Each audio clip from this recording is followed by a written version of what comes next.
Inspector, his name is Ghoul. All of the other characters are false except Sheila. What she thinks is kinda cool. Socialism is the tool. Berlin, unsinkable. Most of his views are political. His sexism is unforgivable. He doesn't feel guilty about what he's done. He sacked Eva Smith just for fun.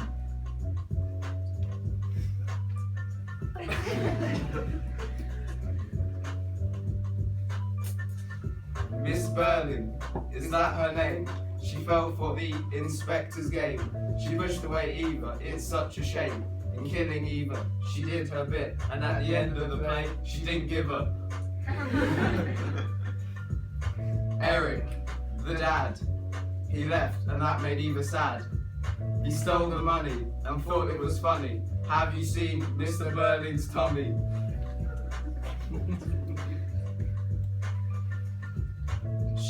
Gerald, that cheat. The flat he gave me was a treat. He came to the Berlins just to eat, and now he realizes he has blood on his feet. Sheila, a victim of the interviews, she felt bad about the news. The guilt will stick with her like tattoos, and now she agrees with the inspector's views. Eva, the silent slave, the other characters sent her to her grave, asking Mr. B for the money that was brave. Oh, and then she drank bleach, which showed what Priestley tried to teach. She's dead now, Eva's gone, and that's why we're still rapping to this song.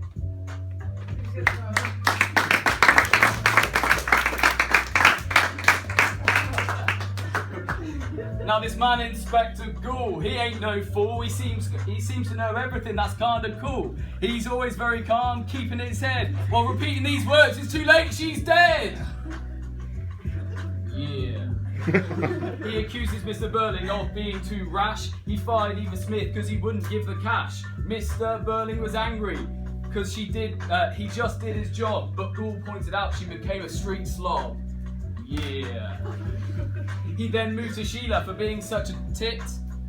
She got Eva fired because she weren't looking fit. She regretted her actions. In fact, she cried, but Ghoul said it's too late. She committed suicide. Yeah. So we move on to Gerald, who saved her from Mogati. He took her to his mate's flat for a private party. He wasn't in love, although in her prime, all he really wanted was some sexy time. Yeah.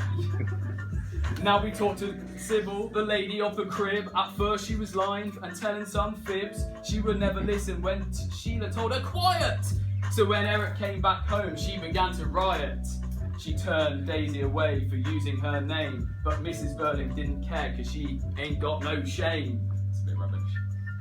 But it doesn't end there. There's one last step. Eric got her pregnant and her life was a wreck. All the others were surprised.